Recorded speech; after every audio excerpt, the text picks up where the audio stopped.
जिक्र है। सरसब्ज पहाड़ियों से घिरी हुई एक छोटी सी बस्ती में दो बहन भाई रहते थे, राफी और आयशा।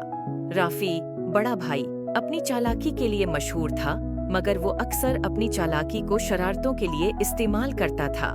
आयशा, इसकी छोटी बहन, नेक दिल थी, मगर राफी के शरारती कामों में वह आसानी से शामिल हो जाती थी। एक दिन दोपहर के वक्त जब वो अपने घर के बाग में खेल रहे थे, इन्हें एक पुराना धूल से भरा हुआ संदूक मिला। संदूक के अंदर उन्हें एक चमकदार लकड़ी की छुड़ी मिली जिस पर प्रासरार नक्श व नुगार बने हुए थे।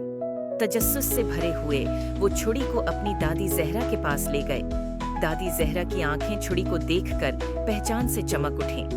मेरे प्यारे बच्चों, ये एक जादुई छुड़ी है, उन्होंने वजाहत की।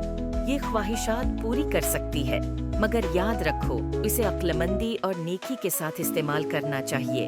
अगर उसे खुद गर्जी या बेवकूफ़ी से इस्तेमाल किया गया तो ये मुश्किलात पैदा कर सकती है। जो दादी जहरा की वार्निंग को नज़रअंदाज करते हुए राफी ने फौरन एक बड़ी मिठाई के ढेर की ख्वाहिश की। अचानक कमरा मिठाइयों, चॉकलेट्स और केकस से भर गया। आयशा खुशी से चला उठी, मगर जल्द ही उन्हें एहसास हुआ कि मिठाइयाँ इतनी ज्यादा हैं कि वो खा नहीं सकते, और पूरा घर एक चपचपी जिंदगी में बदल गया।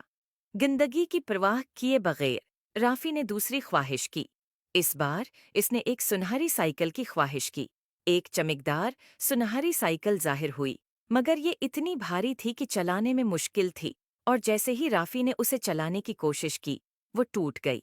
मायूस होकर इसने एक के बाद एक ख्वाहिश करना जारी रखा। हर एक ख्वाहिश का नतीजा किसी न किसी मुसीबत में निकला। आयशा, जो ये सब देख रही थी, इसे दादी जहरा की बातें याद आईं। इसने नरमी से राफी से छुड़ी ले ली और कहा, चलो इसे अक्लमंदी से इस्तेमाल करने की कोशिश करें। राफी, शायद हमें ऐसी चीज की ख्वाहिश करनी चाहिए जो दूसरों की मदद करे। राफी ने हचकचाते हुए इत्तेफाक किया। आयशा ने अपनी आंखें बंद कीं और बस्ती के खशक कनवे को ताज़ा, साफ पानी से भरने की ख्वाहिश की। जादुई छुड़ी रोशन हो गई, और जब वो कनवे की तरफ दौड़े तो उन्हें कनवा चमकते हुए पानी से भरा हुआ मिला। देहाती खुशी से झूम उठे और राफी और आयशा का शुक्रिया अदा करने लगे।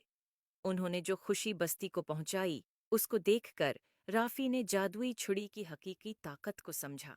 इसने अपनी पछली बेवकूफ़ियों के लिए आयशा और दादी जहरा से माजरत की। इस दिन के बाद राफी और आयशा ने जादुई छुड़ी को सिर्फ नेक कामों के लिए इस्तेमाल किया, जिससे उनकी बस्ती खुशहाल हो गई। किसी नन्मा अखलाक, इस कहानी से सीखने को मिलता है कि ताकत और वसाइल को अक्लमंदी और नेकी के साथ इस्तेमाल करना चाहिए। खुद गर्जी या बेवकूफ़ाना अमल मुसीबत ला सकते हैं, मगर जब उन्हें दूसरों की मदद के लिए इस्तेमाल किया जाए तो वो खुशी और खुशहाली ला सकते हैं।